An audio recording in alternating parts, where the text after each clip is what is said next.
load management is Do you fake and watch gay. Open on that. Modcast? No, You what know is Modcast? Mogcast? No, what is that? Do you know James English and his name is like Sush or something?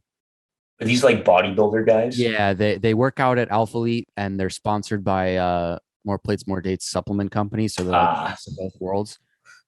Um, but anyways, they have a podcast together. They live together, and they start it with "What's up, pussies?"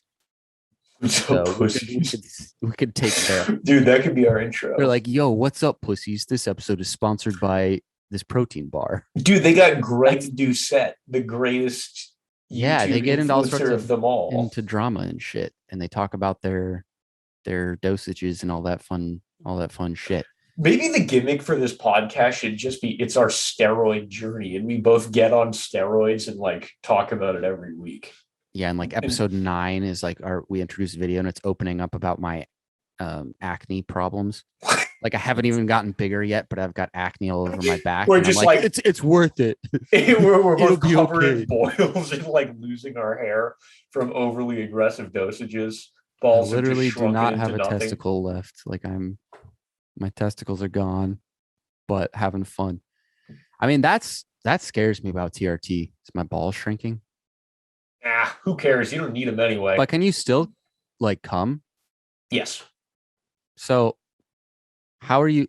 Because semen gets produced in the testicle. So so this is a great place to cut in. But most of like when you blow a load, most of that is not actually semen. It's basically just like a fluid that suspends the semen in. So like your body Oh. just makes So if you're on TRT, can you have kids?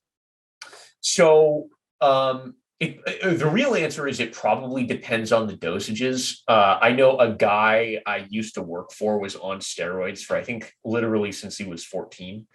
And Like consistently? yes, like he did not Like come didn't off. cycle off or anything? Yeah, he's now in his mid 50s, and That's how's he alive? I thought like you weren't even like people who were super serious about it always cycled off for periods of well, time. no, because the culture he came up in, and like I don't know if you know like West Side Barbell at all, but those fuckers are crazy, I and they know just like like the idea of it. I don't know any of the specifics or anything. it really doesn't. You got to know they're a bunch of crazy dudes who blast a ton of drugs. So he um did steroids for like 40 years fairly consistently and came off because normally if you start like in your mid 20s like and you're running bodybuilding dosages you can't have kids while you're on dose, but if you want to have kids you can come off and your levels will naturally recover. Oh, So really? this guy came off for like a year and he was trying for kids with his wife In and his 50s? no, this was like 20-ish years ago. Oh, He's okay. trying for kids with his wife and just no luck. So he has two adopted kids now. But Could they not just like take some semen from him and put it in no, him? because there was no semen. Like he was out. He was out. He did it too long. There was He none was left. yeah, because he never went through a natural puberty. So when he was like fucking or jerking off or something, it was just pure like sticky liquid. Like Yeah, dude. I mean, there was just the nothing. actual semen volume of your of like a load is extremely minimal. Most of it is just like the fluid it's suspended in. Oh, that's so lame. Yeah. I like the idea of it all just being little swimmers, like the whole thing. It's just like when you shoot blanks, it's literally just like nothing comes out. Damn, That that's is sad. much cooler. Speaking of Yeah. shooting blanks, kind of related. Alec That's a Baldwin. great segue. You know where I was going with Yeah, that? I knew exactly where you were going with that. That was really good, dude. He killed a guy. I thought you or were no, a girl. I thought you were fucking with me when you told me this the other day, and I was like, no way. But dude, that shit is crazy. Part of me is like, if I did that, I would feel tremendous guilt. But also in my head, Alec Baldwin is such a tremendous Chad that he's just like, yeah, fuck it, whatever. Like accidents happen, and he's already moved on with his life. He's the first one ready to resume production on the movie. He's like, all right, guys, comes in the next day. I mean, he probably feels like shit or whatever. But the dude who I saw on Twitter today that the most recent reports from everyone who was in the room said that whoever handed him the gun verbally told him cold gun. Yeah. So it's on whoever that dude is. Like Alec doesn't even if he wasn't famous, I don't even think he would go to jail based off that. Well, maybe. It doesn't probably really, still. But like, if he had enough money to get a half decent lawyer, it seems like he could be abdicated of responsibility pretty quickly. Not going to jail. Yeah. But do you think the person who gave him the gun is going to face criminal charges? Probably of some kind for not doing due diligence. I don't know, dude. I also saw on Twitter that and this was just a headline, so it might be fake news, but that apparently the person who gave him the gun and said cold gun was on another movie set in 1997 where a gun accidentally went off and killed someone. That's kind of damning. If true, that's going to be a real problem. We've got a really intricate, or just like weirdly, I don't know. It's hard to describe a serial killer as weird because they're all weird. But like, this is an interesting thing to get obsessed with, is like giving people guns that they think are props to kill people, and that's how you get off. This is like literally the plot. I think he was ready to like. Well, no, not going to go there. We're not deep enough into the episode. No, say it. You have to commit now. Well, I was just thinking, like, when I watch like serial killer shows, like a lot of them want to like fuck the dead body.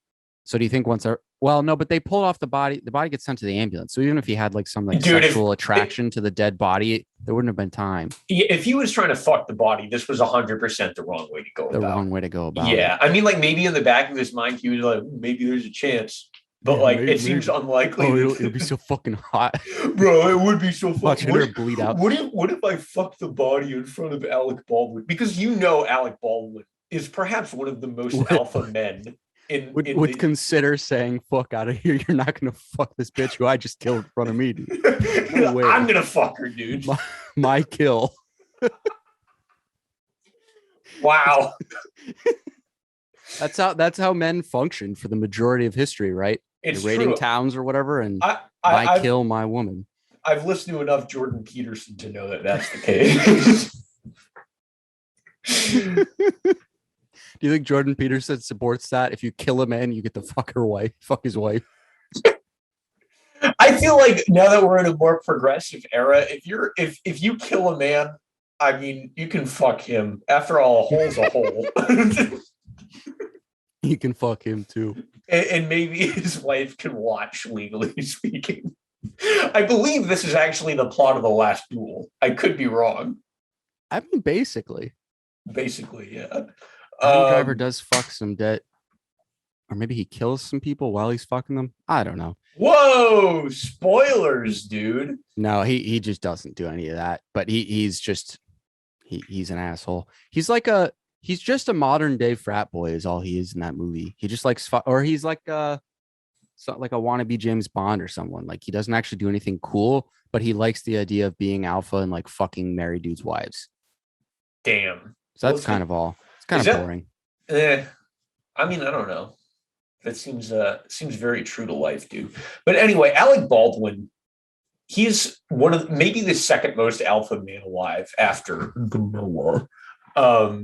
But even just like in terms of, I've been thinking a lot about like the physique, dude. The thing about Alec Baldwin is that he's got an alpha physique.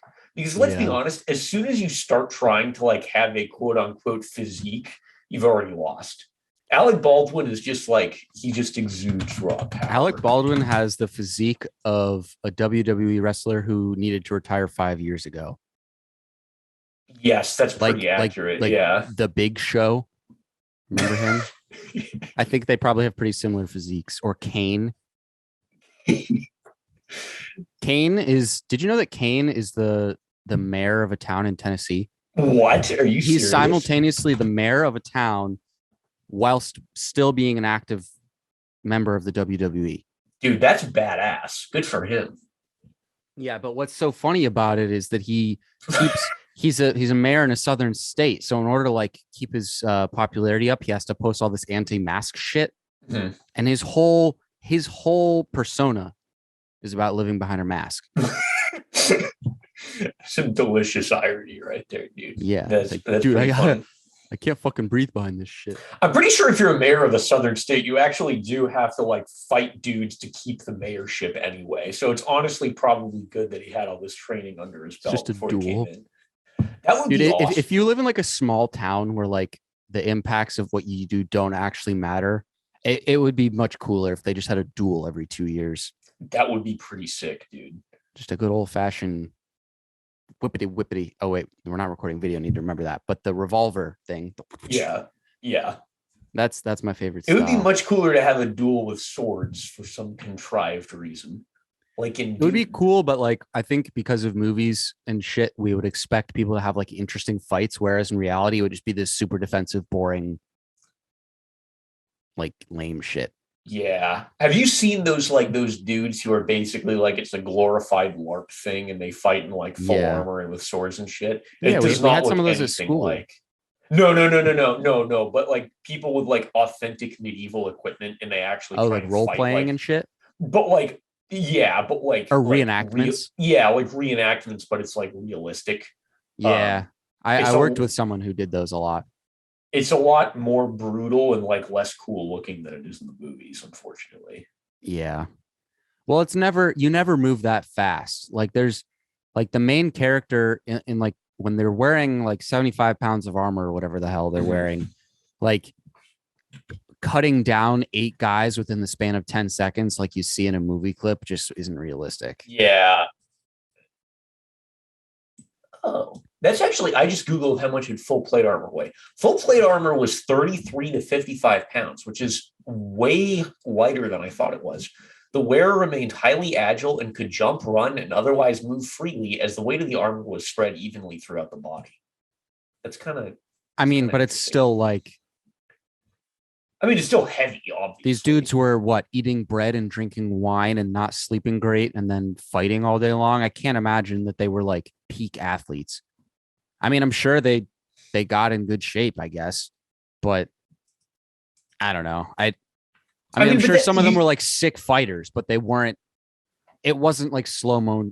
It wouldn't have been that fun to watch. Is my point, I guess. Yeah, probably from like not. a purely like artistic, like the art of sword fighting standpoint, wouldn't be that cool. Yeah, you're probably right. I mean, it's definitely not as sexy as it's sold to us in the movies, but I feel like it's not as like slow and maybe as boring as like one might expect. I mean, if your whole fighting style is based on this, it kind of.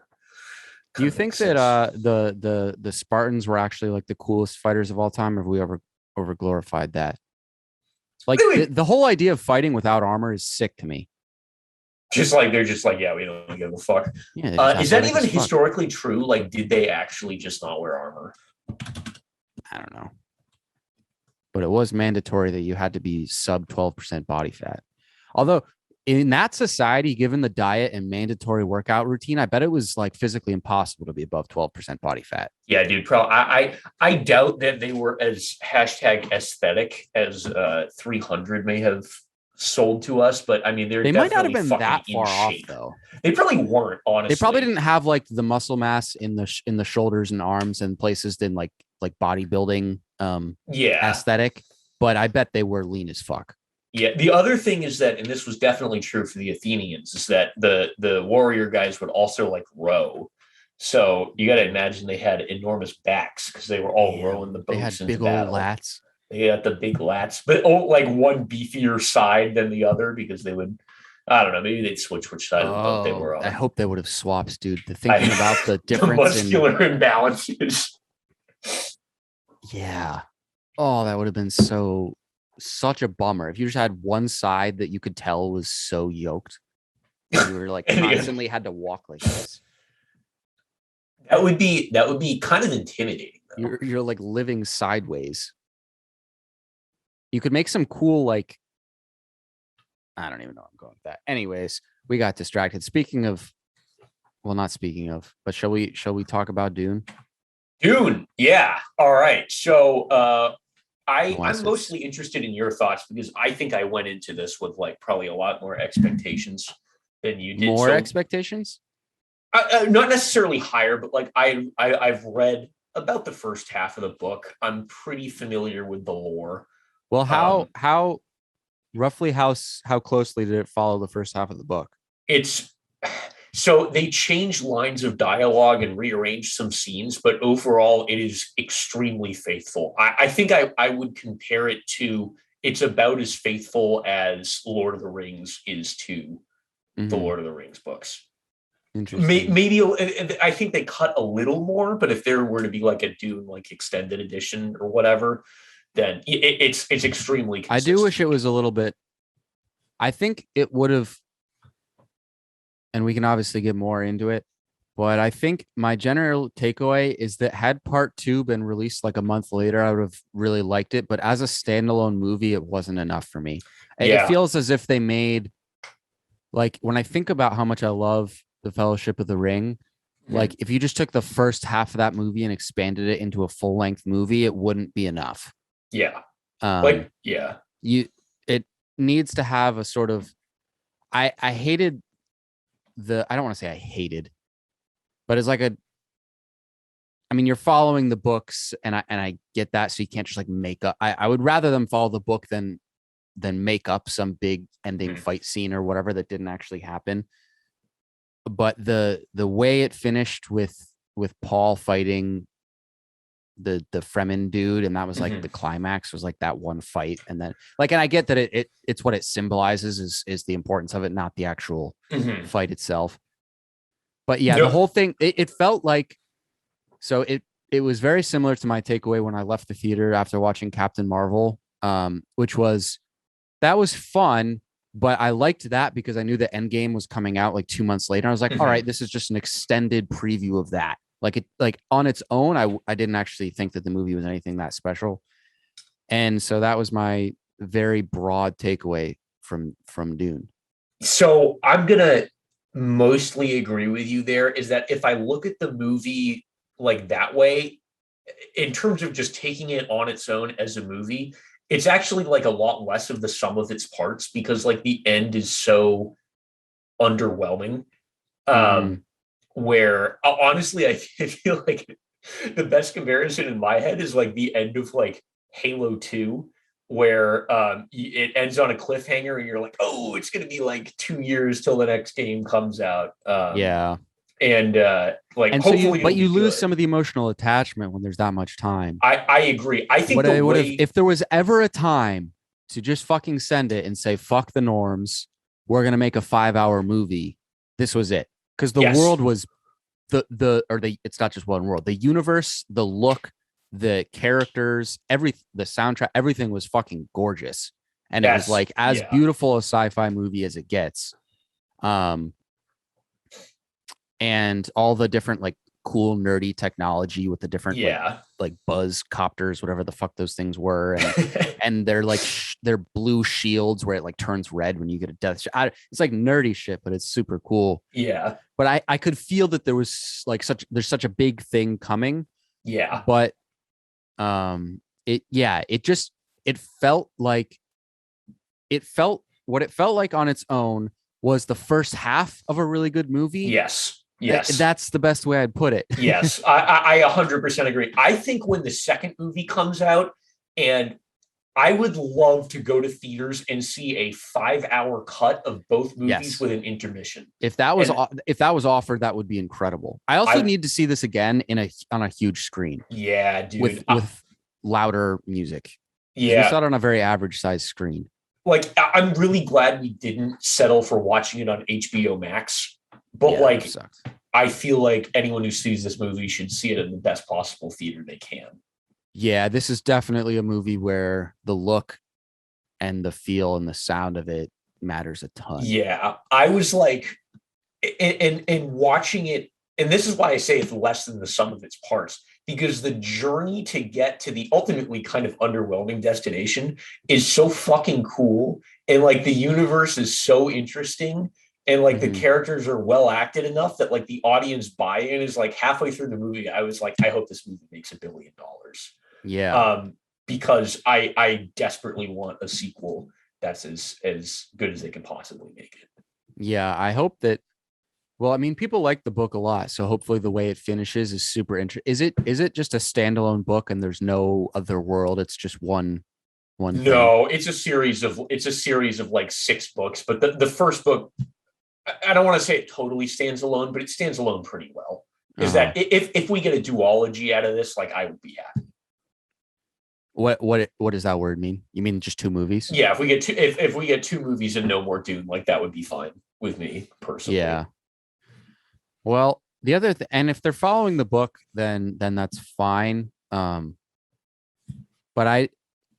it was tough for me to have so many of the quality actors be killed in that movie. Yeah. I felt like it would have been nice to have one or two of them survive or something, just so that it felt like there was more carryover between the movies, because it felt like this was a setup.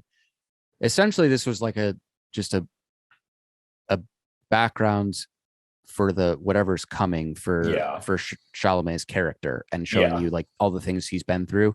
But you inevitably get attached to some of the other characters and their storylines along the way, and just killing them all off that fast kind of sucked. And I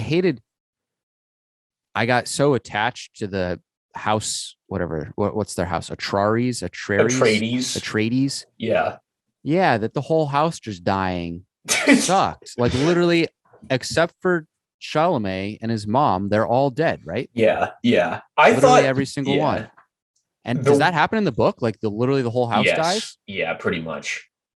That sucked. I thought the legwork, and I think they go, and it's been a little bit since I read the first half of the book, so I'm by no means a Dune expert, but it seems like they put a lot of effort into making Isaac's character like genuinely really likable and like a genuinely like cool dude. Yeah. And was he not that way in the book? I feel like he was a little bit more distant in the book. Like, I could be wrong about this, but the scene where he goes to Paul, like, whatever happens, like, you'll always be my son, and that's all I need you to be.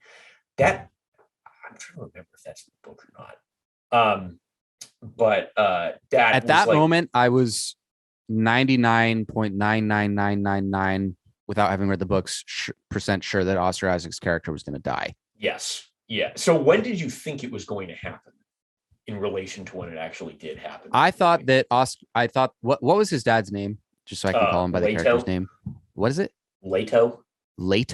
Yeah, Leto. Okay, never mind. I'm not calling him that. I don't like that. That's whatever. But I figured that him dying was going to happen at the end of the movie. Yeah.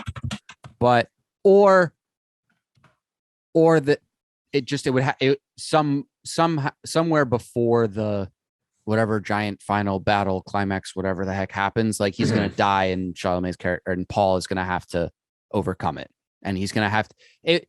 That dialogue was set up so obviously for Paul's character having to assume the role of power, not wanting it. Like it was like blatant foreshadowing, and sometimes that's fine. Because it helps build up a lot. Like there are times that's a cool strategic decision when like, so you kind of know a character is going to die, and there's lots of like antsiness about it. It's going to be kind of intense and cool. So that was interesting. One thing, and maybe in the book this is more clear, I didn't understand. I had no ability to understand the relationship between the different houses and the emperor and how the government structure works there. I couldn't follow it at all. So I couldn't understand the motivation for the emperor to kill House Atreides. Okay, so I can explain this a little bit, right? So basically it's you have the emperor, and then you have all the houses who are under him. And so the empire is kind of held in fragile equilibrium because there's this the spacing guild is what makes interstellar travel possible. And the reason why they do that is because that they have these guys who ingest massive amounts of spice. And if you're sensitive to spice, you can see the future. So when you open basically a wormhole, you can open a safe wormhole as opposed to a wormhole that will explode your ship because they can see the future. So there's this stable equilibrium kind of between the Empire and the Spacing Guild. So those are two separate entities. Those are two separate entities, and this is Creepy Witch Lady a part of the Space Guild, or is she her own? So Creepy Witch Lady is a third order called the Bene Gesserit, who are an order of space nuns, and so their motivation is just sort of influencing decisions to get to some. they come from a place of what they've convinced themselves is like benevolent goals, where they think that influencing governments and whatever in such way will result in some.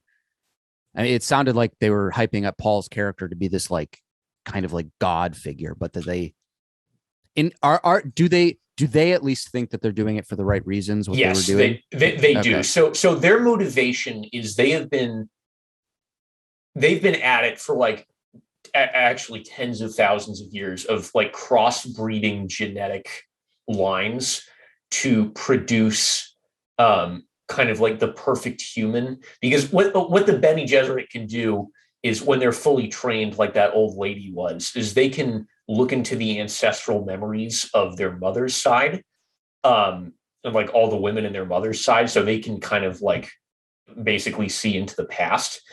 So they're trying to breed a super being who can see into both Past and future. the past and future. So all of the mother's side, but also all of the men in his family. So the fact that Paul is male is kind of a big deal, because Jessica jumped the gun by having a son instead of a daughter, who is this foretold super being who can see into the past and future and ultimately like rule mankind, and guide humans into like a new golden age, basically. Do they get into this is nitpicky territory? Does the book get into any sort of, does deal with the issue of seeing in the future doesn't actually allow one to change the future? So it's what Paul actually is able to do is see possible futures, which is why that makes more sense. Yeah, so he can, because another reason, and this is also left out, is that those guys with the little like marked lip thing are human computers, basically.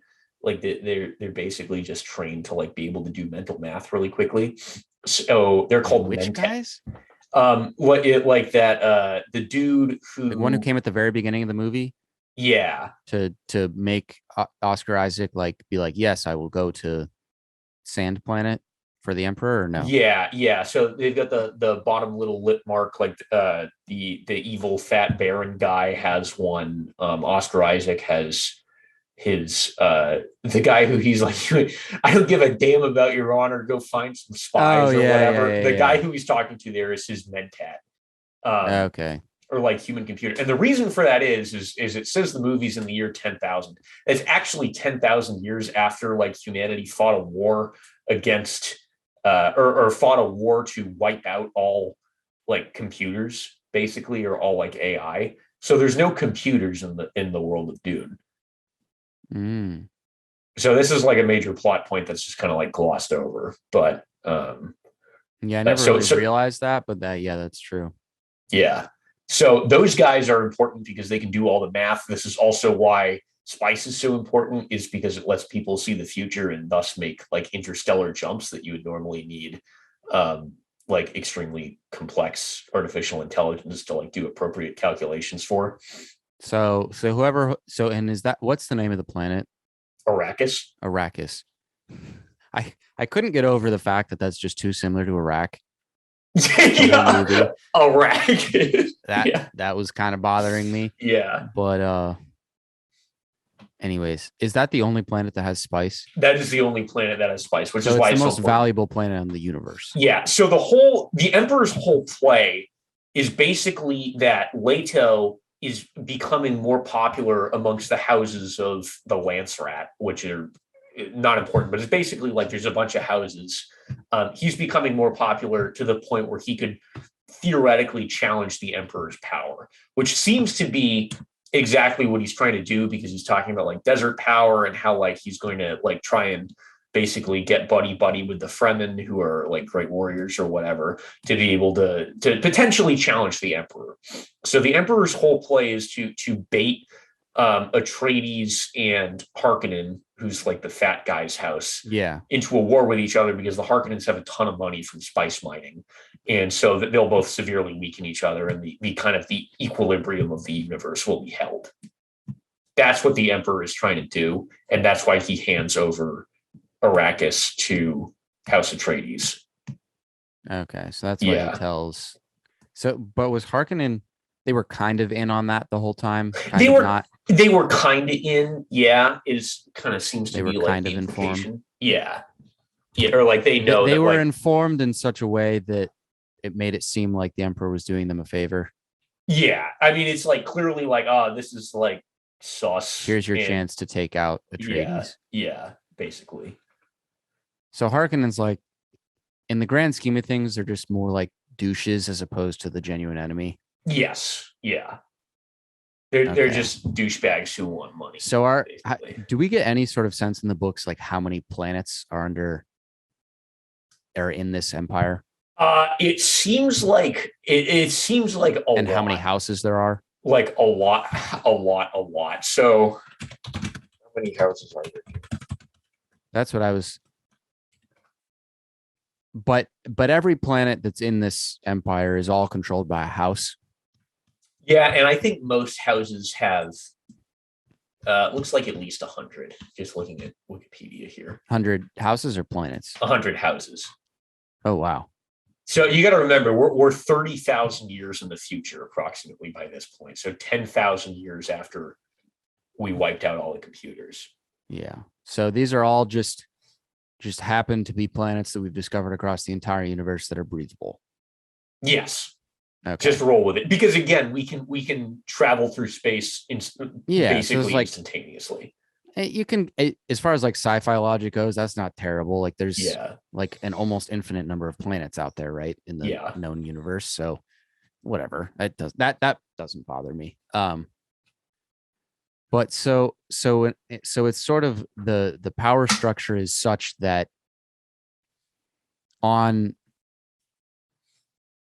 like the emperor on his own couldn't enforce anything if all the houses came together against him. It's just like a stable equilibrium. Yeah. Well, the emperor, I think, kind of is that way because of his alliance with the Spacing Guild, which again, like the Spacing Guild and the Empire, So kind the of Spacing like Guild, because they're the only ones who can control who travels planet to planet. Yeah, this is why there's no space combat, by the way, is because you can't really fight in space without the Spacing Guild like revoking your permission to like do interstellar travel. So those big like cigar shaped like dick ships that they have, those are the only ships that can go like faster than light. Interesting. Yeah. Okay. So it definitely would have been helpful for me to have read the book first. Is the takeaway here? Yeah, maybe. Also, if you take enough spice, it turns you into a fish person. What do you mean by a fish person? Like here, I'll send you some art of if you do too much of it. Yeah, if you do too much, you turn into like a fish man. So the spice is more like a hallucinogen than it is like cinnamon. Yes, yeah, it's a hallucinogen. It lets you live longer. Is like a major thing that's kind of left out of the movie. So the Fremen are like almost fish, but not quite fish yet. No, you got to take like a lot, like of like super concentrated. But they live. Okay, so it'd have to be intentional. Yes. Is that why Harkonnen is like he is, or what's his deal? No, he's just fat. Like literally in the books, he's just described as like a big fat guy. So how is he flying? Because he's got like anti-gravity technology. In the books, he just like wears a belt that's like an anti-gravity belt to hold up his like fat gut. But in the movie, it looks like he's got it implanted into his spine. His like back, yeah. Yeah, which is way grosser. So he survives Oscar Isaac's gas attack. Yeah, but he's like severely damaged. He's like damaged. And Dave Bautista's character is like a dumb enforcer to Stellan Skarsgård's dumb fat.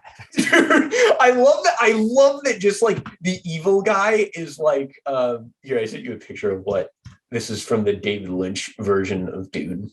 But with the navigator or what you turn into if you do enough spice. Is this like a gradual transition, or one day you're just this is a gradual, like those guys with like the orange hoods that were like flooded with spice. What? Yeah.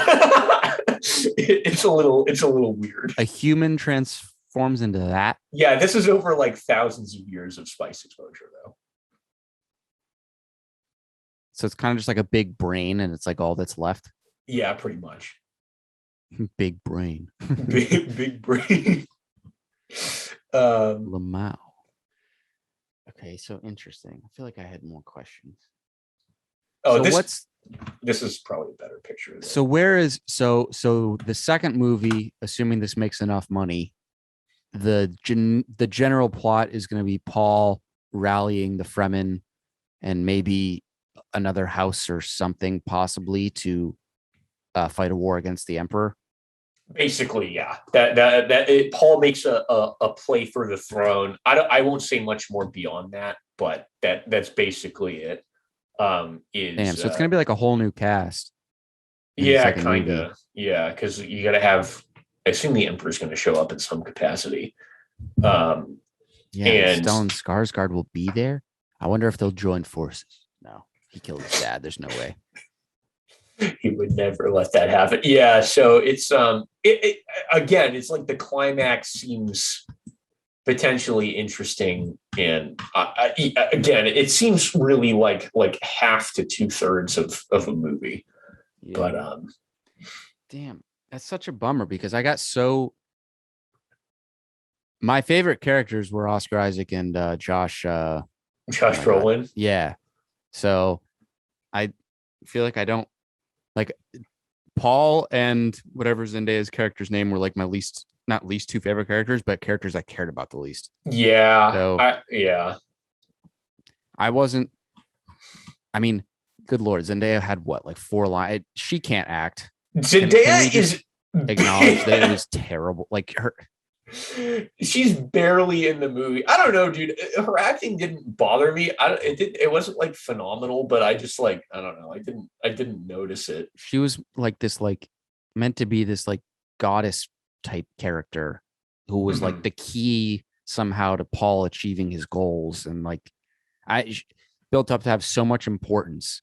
And then her first line is like, what is she standing behind Paul? And she's like, I wouldn't have let you hurt my friends if you had tried to. And it's like, okay, you lame. She sounds like she just sounds like MJ wearing like old people, like clothes from people back in the 1300s or whatever. It's like, okay, here's this nerd again. Yeah, dude, I think you have really like a complex about Zendaya because I wasn't overly impressed with her, but like I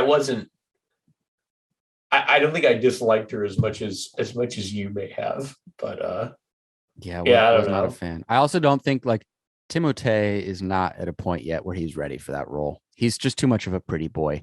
There was no hardness about him at all. I disagree. That's the point, because Paul in the books is supposed to be 15. So that might help contextualize things. Obviously, Timothée doesn't look 15, but he does kind of have, well, maybe not quite. Maybe he could have pulled off being like 19. Yeah, I can see. Point is, he's like late teens. Yeah. So, but he's also like, he's been raised on this planet that's like a nice place. He's kind of, I don't want to say he's like a spoiled brat, but he's lived like a cushy life. So the point that he's like not hard is kind of like the point of the character, and that he's like not really ready to do potentially what he needs to do is sort of a major plot point for him. Yeah. There's also a lot more time spent with Paul's inner dialogue in the books. Well, I will say a thing that's nice that they cut from the books is that Paul occasionally makes incredibly obvious observations, and then everyone's like, wow, this kid's brilliant. And it's like, no, that's just the logical conclusion of the information that's provided. But yeah, I don't know. I thought his Paul was pretty decent overall. Yeah, it wasn't terrible. Yeah. But best parts of the movie, Oscar Isaac, fucking the fat guy, and which Stellan? Yeah. It was pretty funny. I really enjoyed that character. He was pretty funny. I wanted more of an intense and what felt like a somewhat even fight scene between. I feel like that's where maybe they could have expanded upon what happened in the book, made that fight. Well, maybe the whole point is that it's such like a one-sided thing, and like that's part of the emotional gut punch of it. Mm-hmm. But I don't know. I would have preferred that fight scene be a little longer. I also would have preferred seeing Josh Brolin die Like I felt like Yeah. his character was important enough. I wanted to see him die. Yeah. I get he was like kind of like a boring, just like hardo army man. Like there wasn't Yeah. much else depth to him. He does a lot of But singing in the book, by the way. So they did cut that. He sings I would have liked to see songs. Josh sing. That would have been funny. I would like to see Josh sing. Well, you need to see Sicario because also that movie was so impactful on me that I don't even see him as Thor anymore. I just see him as his character from Sicario. So, which is like also like just even 10 times the harder that he is in Dune is what he is in that movie. So The ultimate badass. Dude, I he gotta really watch is. Sicario. He's the ultimate badass. He's yeah. He's like undercover CIA that like is like so undercover he doesn't even exist. He doesn't even, dude, Josh Brolin is so good at playing those kinds of roles. Yeah. He's such a he really is like if they were to ever he plays what Jocko Willink thinks Jocko Willink is. Yeah. Josh might be more. Josh should start a podcast where he's just like goes all in on the bit and like he's like pretends to be a Navy SEAL. It just becomes like super Jocko, like Jocko squared. Yeah. Do you think Jocko could handle it, getting out Jockoed? Dude, I don't think Jocko could handle getting out Jockoed. I don't think he could let that happen. I think he would have to kill him in ritual combat. That would be pretty intense. So how do you or Jocko would have to start making movies where he's like a military character and like try and get better at it than Josh Brolin. What if Jocko goes the Steven Seagal route? Oh yes, Steven dude, Seagal. that's what we gotta do. We gotta watch a fucking Steven Seagal movie. We do need to watch that, but that's too much ripping off of the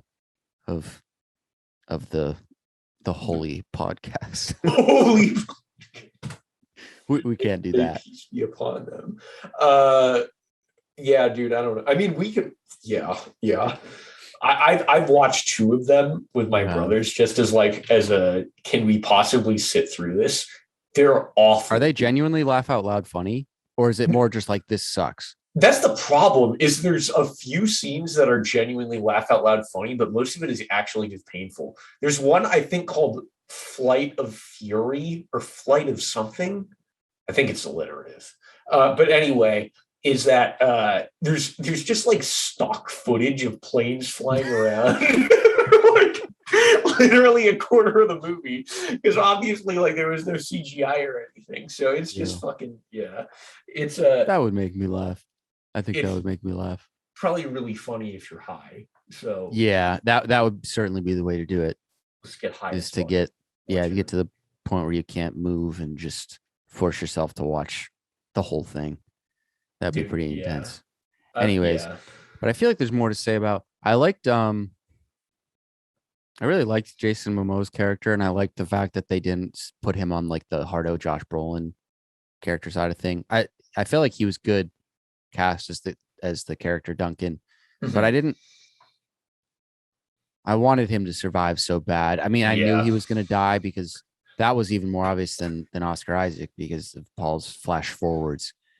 But I'm sick and tired of characters who don't have to dying because it's like the hero thing to do. Yeah. Like, no, the hero thing to do, dude, would have been to lock the door and get on the other side and help this character who needs to survive escape and like help protect him. That would be so much more effective to the overall plan. Like, so, yeah.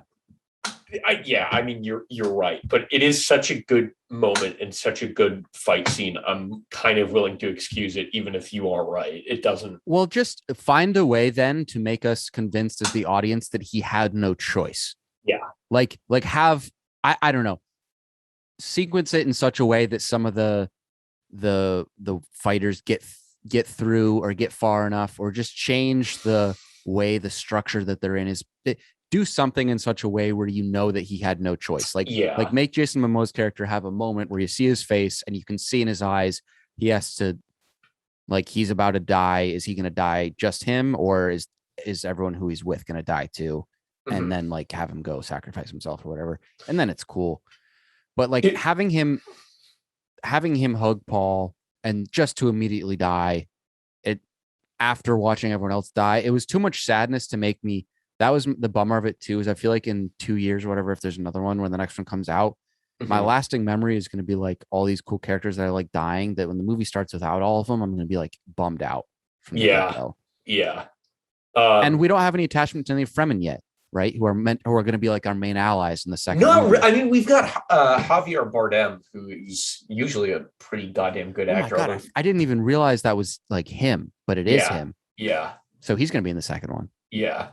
But he was like barely in that. He's barely in it. Like he shows up in the one scene where he spits on the table, and which I thought was a really good moment, by the way. And kind of the end scene, and it was really it. Like him and Zendaya are both barely in this movie, which although you might say this thing is from your point of view, Well, I'm Zendaya fine. is I love evil. me some. I love me some Javier. I hope his character gets more intense because the craziness that he does in Skyfall and what's the other one? No No Country for Old country. Men. Yeah. He's so. I love him as a crazy person. I Yeah, hope his dude. character gets crazier. He's so compelling. Um, But yeah, yeah, that'll be dude. interesting. Who do you think they'll cast as the Emperor? Who's more scary and bad that they haven't cast yet? I think there's only one answer for this. Ian Rocco? McDermott. Dude, what if it was? Ian McDermott is Emperor, the Padishah Emperor Shaddam Carino the Fourth. You know, it would be genuinely would be the funniest thing to happen ever and would end comedy forever is if when the Dune sequel trailer comes out in like 2 years, it's just the normal trailer, but it ends the same way as the trailer from episode 9 where it's Palpatine's laugh. That would be so good. I love that. That would be probably the funniest thing ever. It's just is zombie Palpatine is the Emperor. In another series. And Oscar Isaac on his deathbed has to deliver the line. No, so you could even have the exact same scene where Paul looks into like his father's memory, and Oscar Isaac just looks at him and goes, "Somehow the Emperor has returned." God damn, dude, that would be so good. No, I don't know who they'll cast. Actually, I hope it'll probably be just some. Yeah, I don't know. Because like the fucking milk and what is the fat guy's actor's name? This is I killing believe me. it's pronounced Stellan, but I might be wrong on that. His It's last name Stellan is Skarsgård. Skarsgård. Yeah, it's the guy who is it, right? He is such a fucking ham in this movie. In terms of just like he is like clearly having like it, just when he's like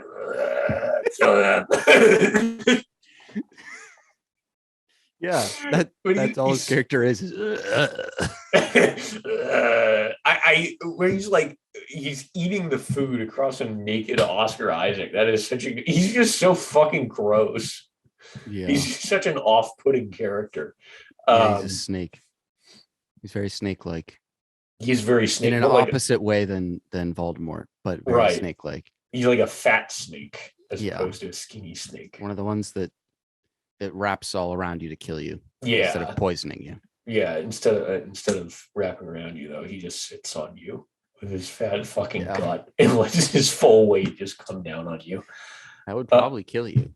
It probably would, dude. I love the fact that like in the original Dune, he's described as being like grotesquely fat, like in the book. And in the movie, I was like, I'm pretty sure I've seen people fatter than that guy in real life. Oh yeah, they could have gotten way more. But he was fine. Yeah, his character was fine. Yeah, his albino. What was that person who was like his albino helper also one of the robot people or computer people? Did he have the thing on his lip? Yeah, they're not. Again, there's no actual like. They don't have any cybernetic components. They're just like trained for it. But yeah, he was a computer person as well. Interesting. Do you have any ideas if we're going to be introduced to more houses in the second movie? I don't think. Well, I mean, like, do we know what the rest of them think? of the Emperor just killing It doesn't. Leto or whatever the heck his name is. I don't think it really becomes something that Is important. super matters. Yeah. That's where I wish it, whatever. And if this is just meant to be like a 2-part thing, that's fine. But I felt like this was hyped up in such a way that it, people were saying the next Star Wars or whatever, that like I almost wish I hadn't heard people say that, because then I went into it with an expectation of like, we're building a universe here which can be explored in like a billion different ways, as opposed to just like a cool 2-part movie, which in reality is probably what it's going to be. Yeah, the universe goes a little, and to be fair, they probably could, if this makes like a ton of money. Like, there is enough room in Dune to do, like to build a universe here, but I kind of doubt they will. I don't. First of all, I don't think it's going to make that much money. Now, in terms of Star Wars comparisons, how do you think this measured up? Was that a good thing to hear going in? Bad thing? I wish no one had said that, because it's nothing like them at all. Yeah. The only thing that's like it is like there's like planets, and it's in space, and it's. I'm not even sure there's really lasers. Like, the weapons are pretty.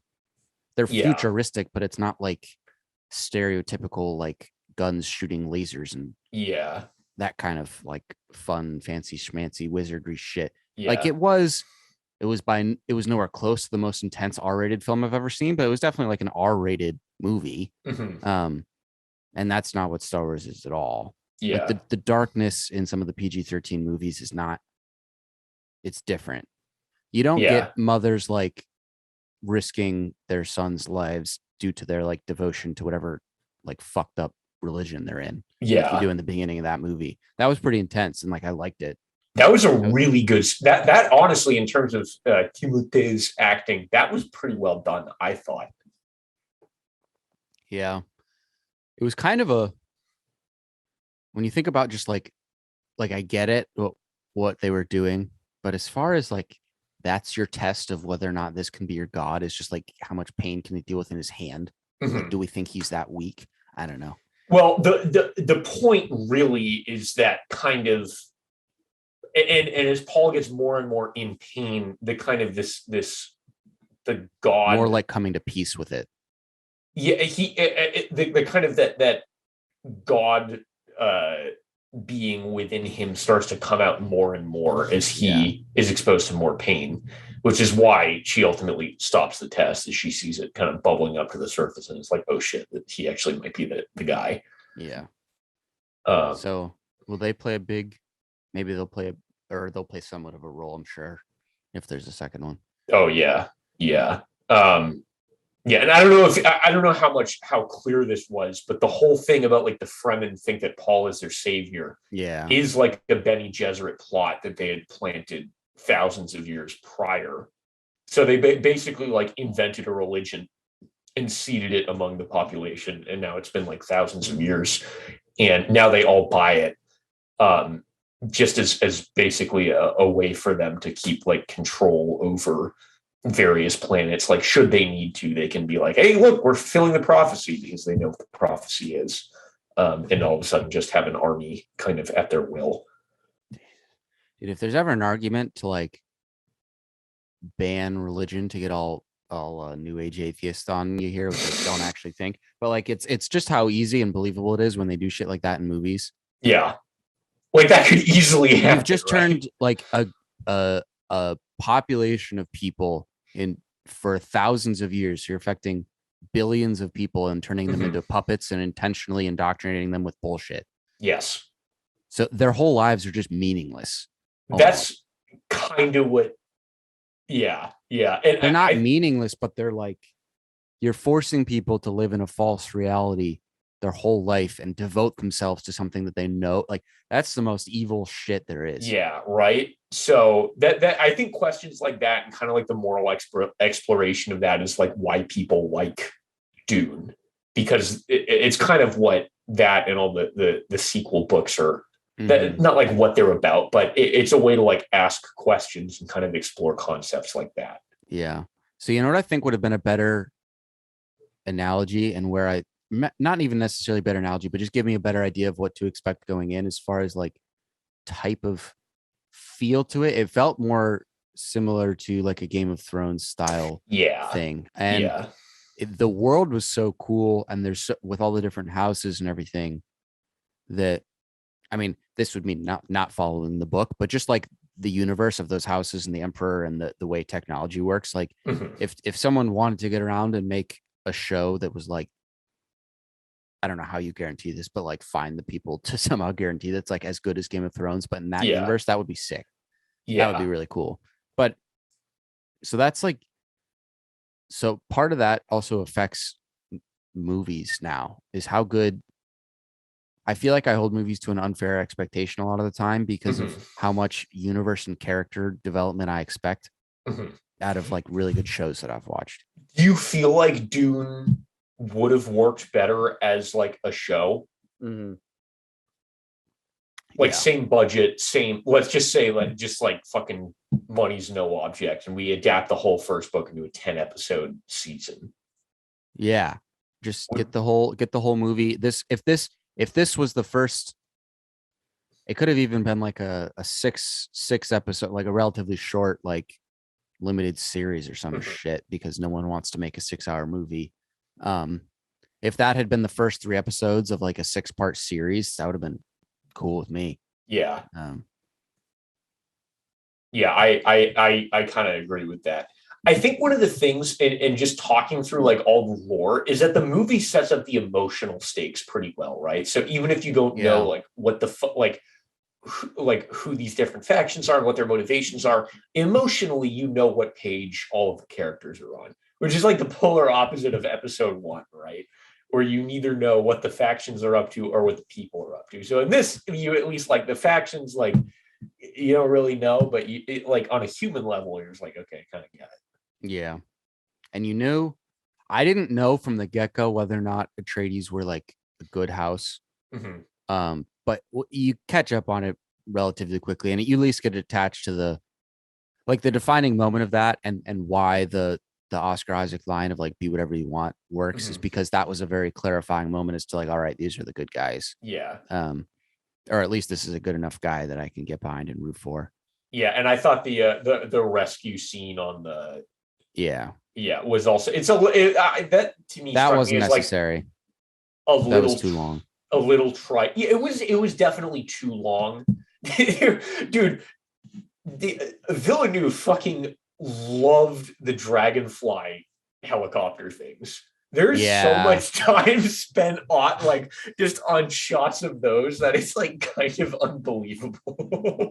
yeah, they were pretty freaking cool, but They were I pretty was cool. always expecting something to go wrong, and it never like quite did. Yeah, Um, dude. Yeah. with Have how you? much they were showing them, I like you was were like, expecting them to what's get the in like some catch sort of here? air fight or something with someone. I don't know. And it never. I mean, they shot missiles at each other at one point. That was pretty Yeah. much it. Also, Um, the sandworms were a letdown. really? I didn't think that they were like compared to even just like the big sandworm in the Mandalorian. I thought was creepier. Really Yeah, I interesting. they were so big that it just was like I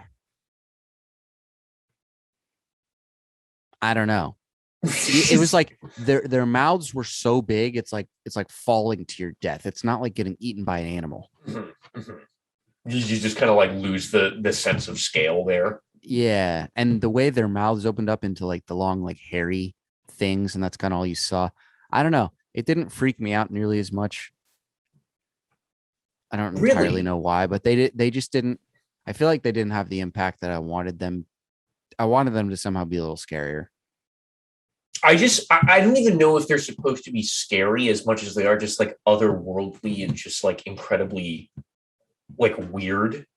Hmm. Because like the Fremen worship them as kind of like a deity almost, right? So I feel like kind of within the universe of the movie, you're like, oh, or at least I felt like, oh, that kind of makes sense. So like if I lived on a Hmm. planet with these things, that kind of adds up. I guess like they never seemed like seriously threatening per se. But they didn't have to be necessarily. Yeah. They weren't like the main threat.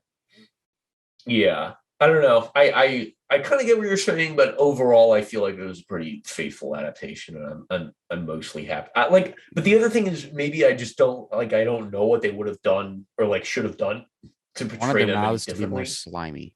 More slimy. That would have helped. But a major thing about the sandworms is that they're allergic to water, so they can't be slimy. Oh, damn. Yeah. Wait, so how do they allergic to water? Yeah. Like water is like toxic to them. So how much? Like if I just sweat on them a little bit? No, I mean like they'd be okay. Like it would hurt, but like any like large bodies of water or any serious moisture concentration. So if you wanted to just, so there's no water on the planet, so they can't actually just do this. But in theory, if there was like a massive lake somewhere, they could just get a ship to just grab a hunk of water and just toss it on them. And yeah, the problem is the sandworms also make the spice, so no one wants to fuck with them. oh, what is it? Like they're like shit, like the shit out spice. Basically, yeah, like more or less. Gang. Yeah. Oh, so this is why they have to. Oh, very keep the cool. worms No, around. we love sandworms. Sandworms are good. Very cool. So I also was bummed out. I thought that at the end, Paul was having a communication with the sandworm. But no, it was just like the sandworm just like heard something. Or was he? He kind of was. I think was he like seeing the sandworm's future or something? Oh wait, what scene are you talking about? Like right before they get discovered by Bardem and Zendaya at the very end of the movie, when they almost when him and his mom almost get caught by the sandworm, and they barely get onto the rock, and then Paul and the sandworm make eye contact for like 30 seconds, and then the sandworm leaves because it hears one of the thumpers. Yeah. No, I think I guess it. I think that moment is a little bit ambiguous. I guess there's no reason to believe that he does have like a moment with the sandworm. It is worth noting that in the books, Paul's kid eventually becomes a half sandworm man or turns into a worm. That's too far. I don't want the movies to get to that. If the movies get to that point, I'm done. He turns into a sandworm man and takes over the galaxy and like institutes not communism, but like a hyper totalitarian state for 3,500 years. Okay, this would be like a good comedy, but not. No. Most of the book is just like his like internal thoughts. As like half worm, half here. I'll send you another picture because frankly, the art for it. This is the cover of the book. It's like in Spider-Man 3 with Sandman. Terrible. No, wait, Spider-Man. Yeah, Spider-Man 3 does have Sandman, but also does the Amazing Spider-Man 2 have a Sandman? No, I think it just has Electro. It does. There's a Rhino cameo at the end of the movie because they're setting up what they thought was going to be a third, and then they never made a third. Turns off killing Emma Stone was not sustainable. Not the move. Not the move. Nor was trying to convince us that Andrew Garfield was yet another high school nerd. Or that somehow she was like a loser that no one liked. Yeah. That was not believable at all. Yeah, that was a little tough. But like he's too good looking and he's too old to pull off like a high school quiet nerd. Frankly, I feel like Tom Holland is just on the edge, although I feel like they kind of shied away from But as far as like looks go, he's been by far the best of the three. Oh, for sure. He pulls off a level of Tobey Maguire is because Tom Holland you can see as being both athletic and kind of nerdy. Tobey Maguire was just nerdy. Dude, Tobey Maguire comes off as a huge bitch in those movies. Yeah, until the like funny scene in the third movie where he's like walking around like dancing. He thinks he's evolved into like a Chad, but he's just a loser. Which is like kind of funnier almost because I think some people read that scene as like, oh, he thinks he's or like this is the director saying that he's cool, but no, the point is that like this is what Peter Parker thinks is cool, and he's not cool at all, which is way funnier. Well, to get sidetracked here for just a second, are you someone who thinks that the first and second Tobey Maguire Spider-Man are like all-time superhero movies, particularly the second one? I think those movies are fun. I think they're for what they are, and they are like deliberately cheesy, like make no mistake. Um, I think what they're trying to do, they do extremely well. Uh, but But I you're think not, or I'll let you finish. I'll let you finish. I'm not what. You're not, I feel like there's a group of, do you watch any sort of like, well, you know, Cosmonaut Variety Hour, but like that genre of YouTube, like Yeah, reviewing and like film criticism and think yeah, pieces. like Yeah, people writing like film essays and stuff. I feel yeah. like there's a group of them who think that the second Spider-Man, the second Tobey Maguire Spider-Man is like the best superhero movie ever by like a I mile. definitely do not. No, I don't Okay. even think it's They close. think it's like all-time movie. Well, I don't know. It's really fun. Like it's a really fun movie. I feel like Alfred I always Molina like the is like first a one more. really. Yeah. I feel I like like the yeah. Goblin. There's like I think the Goblin's. Well, I never understood the obsession with oh, what the heck's his name? Doc Ock. Mr. Doc, yeah, Doc Ock. I never understood the obsession with him. Whoa, what do you mean the obsession? Like people say that that's the best Spider-Man movie ever because he's the best like superhero villain in a movie ever. Yeah, I mean anyone who's saying that after Heath Ledger's Joker is just killing them is just kidding themselves. I think I like Alfred Molina in that role. I think he does like it's like a really like enjoyable performance and stuff. But Mhm. I don't think he's like a phenomenal villain or anything. I mean, Yeah, I yeah, don't want it's to like fun to straw man watch. people because it's not intentional, but I feel like the argument is that it's just he's good because he's a villain who's actually a good person who's just had like unfair and unlucky shit happen to him. And Yeah. so there's like this added level of tension between him and Peter where it's actually like two fundamentally good people who just Mhm. happen to be on the wrong side. But I feel like people say that as if that villain isn't done a lot too. Yes. Like Like that isn't villain that does yeah. happen a lot. I feel like the most compelling version of that is like Magneto, probably in Yeah, but terms he's of not even fully they the brilliant part about him is that they flip back and forth as movie to to whether movie he's within right. movies as to whether he's on the right side. Yeah. And what if those movies wanted it if those movies it would have been sick if they'd gone for like 3 or 6 of those or something with like the level of darkness and intensity that Bale's Batman movies had. Because the world they created and the difference between mutants and normal humans and all like the obvious analogies there. Like you could have gotten I know they're just like fun Marvel movies, but you could have gotten so intense and so dark with them. And flipping back and forth between whether or not Magneto is right and or Professor X is like morally right, and Yeah. having that genuinely be like a 50-50 thing. Whereas in Yeah. the movies, it's portrayed as like Professor X is like almost always right.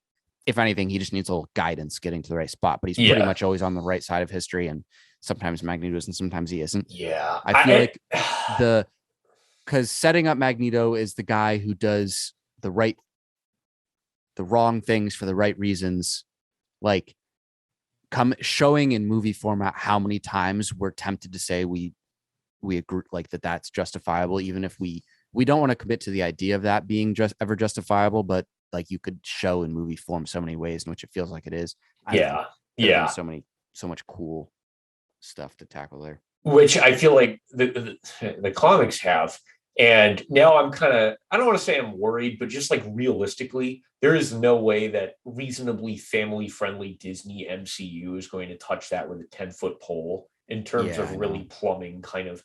I'm not saying like dark in terms of not dark in the same way that like the Dark Knight is dark, but in terms of like asking hard or at least interesting like moral questions, I don't think Mm-hmm. I would not Yeah, expect they're that from not going to Disney get at there. all. Yeah. Well, they can still get into some interesting ethical questions, but they're just different and they're different kinds of moral questions, more like purpose of life kinds of Mhm. things, as opposed to Yeah. like dealing with death on a massive scale in such a way as like making decisions about that. It's Yeah. very interesting. I don't know. They did a better job with Killmonger than maybe I would have given them credit for. But again, Killmonger ultimately comes down to like I totally understand where he was coming from, but just like you just can't sanction like the guy's methods. Um, Well, I felt like my takeaway was like I agreed with him the whole time. That's part of why I didn't oh, like Black did you? Panther. Yeah, Okay. I was like, dude, like I'm sorry, but in the world they painted, which is like kind of pretty accurate, right? Where, um, but so if ignore any like political debate around like the discourse of like what is actually happening in the world right now and like how oppressed are certain people over whatever, without getting into that toxic bullshit. Like in the world they paint it where people genuinely are that fully oppressed. Like there's no moral question as to who's on the right side of like, do we aid those? Like if you have if you have that much power to aid, I don't think there's any question who's in the right. Well, and so I'm not like concerned about yeah. like him like breaking into banks and or not banks, like museums, and I don't know, like none of it like feels. It feels like you can understand how pissed off he is, and you can never quite understand how like why. What's Chadwick's character's name? T'Challa. Yeah. Right? Why yeah. like what how like why he's so arrogant about it? I I think a lot of the reason why T'Challa was so arrogant about it was just because like it's just like the way his dad ran things, and he's a little bit insecure as a ruler and just wants to make sure that things stay stable. But ultimately, at the end of the movie, like he does come to the conclusion that like, oh, actually, we should be helping the rest of the world. So it's kind of like it really is admitting that like Killmonger's like his intent was right, but his methods were wrong, which is I think the intended takeaway. But if T'Challa is honest with himself, he wouldn't have come to that conclusion without someone like Killmonger doing what he did. Yes. Yeah. Agreed. So his methods were right. So ultimately they were right because they got him where he needed to be, right? So yeah. So Killmonger, I mean, based off how they present his character, he's totally content with his death if it results in that, I think. Yes. Yeah. So yeah. It was sort of like a too good. Yeah. No, I mean that got what he wanted. Yeah. But it I just think, had it had his cringe sister, who's by the way getting canceled. So she might. Is she getting? Oh no! What did she do? She's anti-vax. Oh, is she really? Yeah. So they might not allow her on set. That's incredible. So they're gonna. I don't know what is the next Black Panther movie gonna be. I don't know, dude. Do they recast him and just pretend like nothing has changed? No, they I don't know. They say he died off screen, and then do they CGI him just long enough to kill him? Is that disrespectful? They're definitely going to kill him off screen. She's going to say T'Challa had cancer.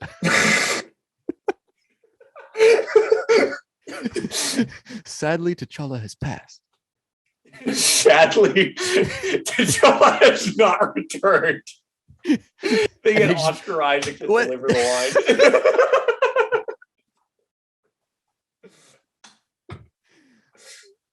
Oh, they could say Killmonger has returned. Oh no, you know what they should just do? The cool, his like cousin or whatever, who's cool, who's like king of the mountain tribe. Yeah, should just become Black Panther. Black Panther, yeah, that's fine. That would work, right? Yeah, he was always cool.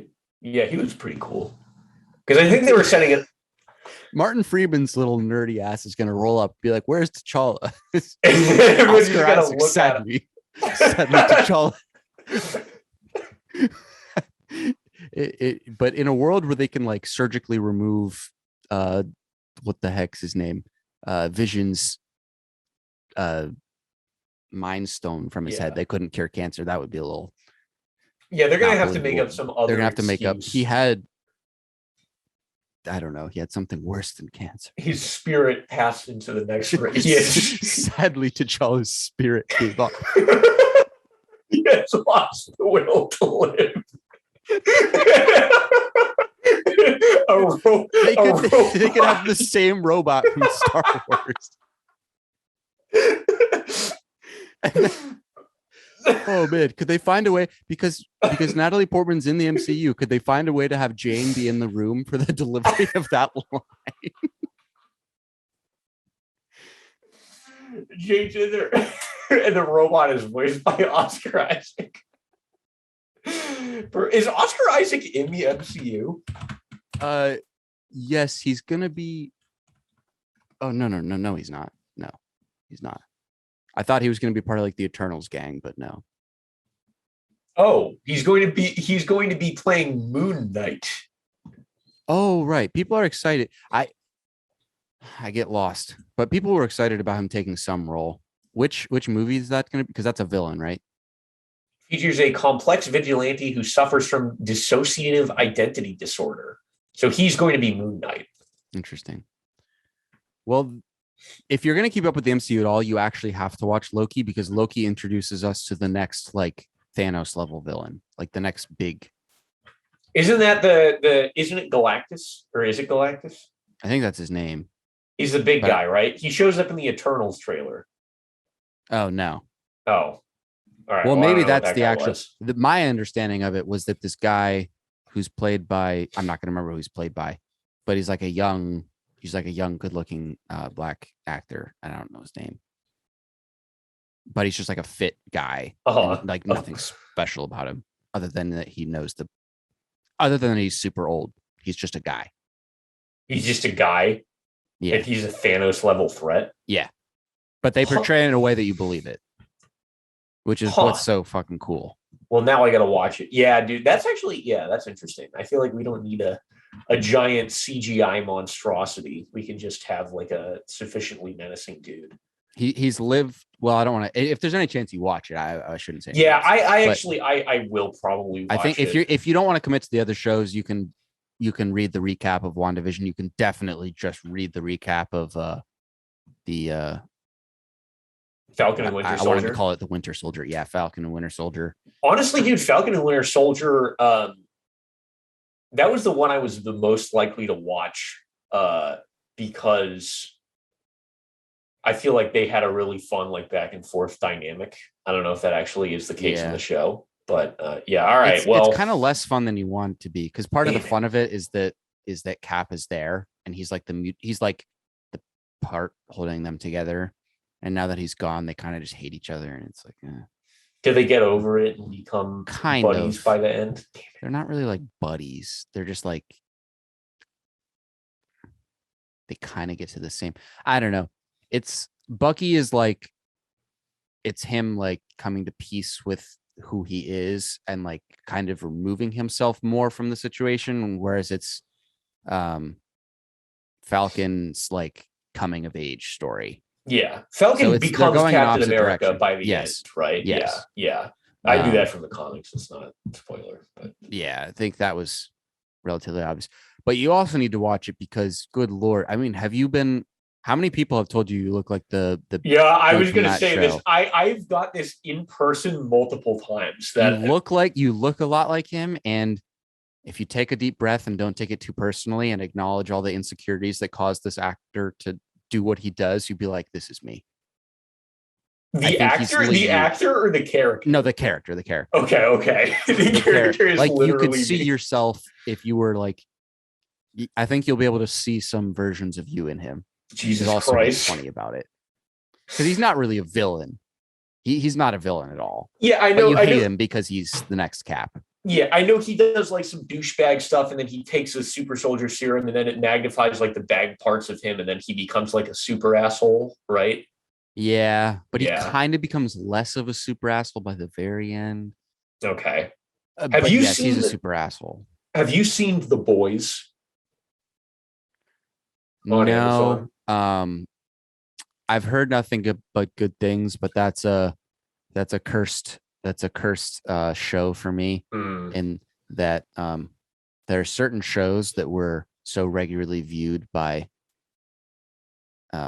certain parties that watching them is a little bit of it's a weird emotional feeling. So I'm not ready to watch it yet, as lame and loser behavior as that is. But dude, you gotta do enough gummy dog meditation sessions that you get to a point where you can watch The Boys, because it is really good, and I think you will really like it.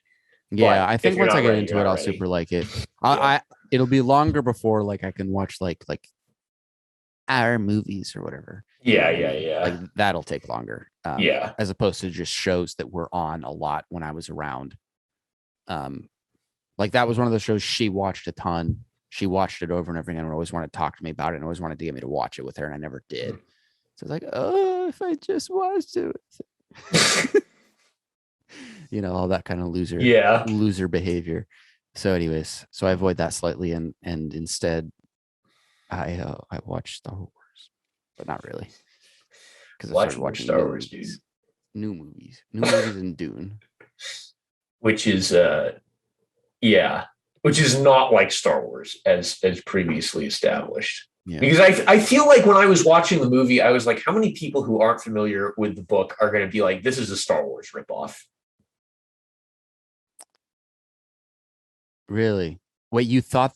Did you think that afterwards? No, I'm just like wondering to myself, like how many people who have no familiarity with the source material are going to be like, they ripped off Star Wars. But what part of it would you even be like they ripped off Star Wars, other than like the sci-fi movie that takes place in space? It's a sci-fi movie that takes place in space where people fight with swords for some reason. There's an order of like religious people who have some kind of weird machinations and also the ability to do mind tricks on people. A desert planet is like really important to the plot. And what else? But then wouldn't you have to say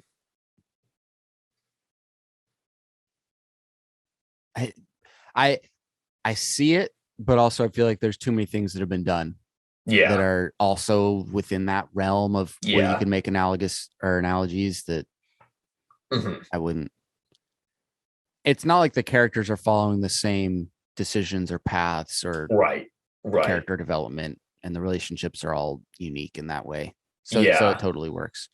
But like the sandy planet is very, the planet felt like one that was in the Star Wars universe. I'll say that. It kind of did. Aesthetically, I went back and forth between like, oh, this feels really Star Wars-y, and like, oh, this feels totally different from Star Wars. It felt like there's another thing I want to compare it to, and I can't remember what it is, but the lack of like tech. There was obviously like it was the technology was so advanced that it didn't look like technology. So that part of it didn't make it feel Star Wars at all, because there's like computers and bright lights everywhere and Star Wars stuff. But it felt kind of like how it felt more intense, but it kind of felt like wherever Rey's from. Kind of. I think a thing that they did very deliberately was like avoid any scenes in space. So it doesn't feel like try to avoid them as much as possible. Yeah, that was cool, because then it made when they went to space and they showed the super zoomed out version of the giant Space Guild ship that was like being used as the big transport. Was that mine? They had one that was like the big transport ship off which the little and then transports all the came. little but the little ones look tiny in proportion to it. But then, like when you see the little ones on the planet, they look huge, and so that worked in such a way that it made those ships feel like intimidating. And and mysterious. I didn't want to be in space anymore. It was spooky. Yeah, and also there's no sound in space, I think, which is a big thing that makes space feel really like uncomfy. It makes it feel much more spooky than it does in the. There's the. It's very calming to hear the engines in the Star Wars movies. I love how in Star Wars space is basically just like the ocean, and there's like. So to say that there's no sound in space doesn't mean that you can't make sound in space. Yeah, you can't. You can't make sound in space. There's nothing to carry the sound through, because there's no medium that the sound waves can travel through. So how? So if we were, I mean, this doesn't work because we would explode instantaneously. But like if we were a foot apart from each other in space, we couldn't speak to each other. No, we couldn't. If you grabbed me, maybe then like some vibrations might be able to kind of make it through. Like like this was your ear and I went like no, because there's no air, right? So the sound has to pass through something. This is whack. Isn't that weird? There's no noise in space. There's stuff. It's just not air. Well, but like the density of matter is so if you're like you can't pass sound waves. What if you're like right in Earth's atmosphere, basically, where you're like kind of in space? So is there a point? Does sound just start to like fade? I guess so, right? Because into space, the medium becomes increasingly like the atmosphere gets less and less and less dense as you go further. It would be really cool if there was just a cutoff point where like you could hear totally fine, and then all of a sudden you just we passed the sound barrier. You just can't hear anything So when there's anymore. talking in space movies, it's because they're in the ship that has air. Yeah, it's because it just like, I mean, the same as in real life. If you have a helmet Yeah. on that has air in it and a radio, Oh it yeah, can duh. transmit sound waves. That was a dumb Yeah. question. Dumb. But it's just like, it's so underwhelming to think about like any actual space combat would be like completely silent, and you probably wouldn't even have like visual contact with another ship. Yeah. But you could. So if someone's flying like a little, like imagine like what the Jedi are flying in the Star Mhm. Wars movies, or like Mhm. someone flying an X-wing or whatever. Would all they be able to hear is what's happening in their cockpit because that's the only place with air? Well, so the ship itself, like metal, can be a medium to transmit sound, right? It's not as good as air, but it So does it kind of would. work. So you would sort of like feel the vibrations. Yeah, so you could probably like feel the engine, maybe hear it a little bit. I don't really know, and maybe hear the guns firing to some extent, possibly, depending on how much like the ship basically like vibrates when you But for the shoot. most part, it would be really silent. Yeah, Mostly pretty. But like if a ship exploded 100 yards away from you, you you wouldn't wouldn't hear hear it. anything. Yeah. That's so wild. There's also, there wouldn't be like a fireball really, Yeah. which is also weird to think about. Like in real, yeah, because that requires, what does that require? Oxygen, helium, hydrogen, one of those. Yeah, I don't know which one. Probably I not think. oxygen No, it does require oxygen, right? to have an explosion. Yeah, But isn't, well, or to have like hydrogen's responsible for the a big, fiery explosion. isn't ball. hydrogen responsible for the big bombs? Because isn't that what, aren't nukes Well, that's referred to as a hydrogen bomb? yeah, but that's hydrogen splitting, right? Yeah, dude. My knowledge of chemistry. This is where we need the NOAA. The other thing about flying in like in space is that, unlike if you're in a car and you take your foot off the gas, it'll start slowing down because of friction. But Yeah. in space, you just keep going as The fast as you same. were going. Yeah. So really, the limit to maneuverability in space is like how fast can you accelerate in a certain direction. So But there's no, so tight turns are bullshit in space, well, if you have a human in the ship, yes, because they would pass out from too much g-force, because any turn is acceleration and the human body can only take so much acceleration. There's ways around that, like if you were like a special suit, because basically what happens is like all your blood like gets fucked up and goes to like one side, so you pass out pretty much. So any kind of like sharp turn while you're already accelerating would just like knock you out. So space fires wouldn't really be like a super viable thing, just in general. Good to know. Well, this would be a funny movie if they just did space battle, but it was realistic.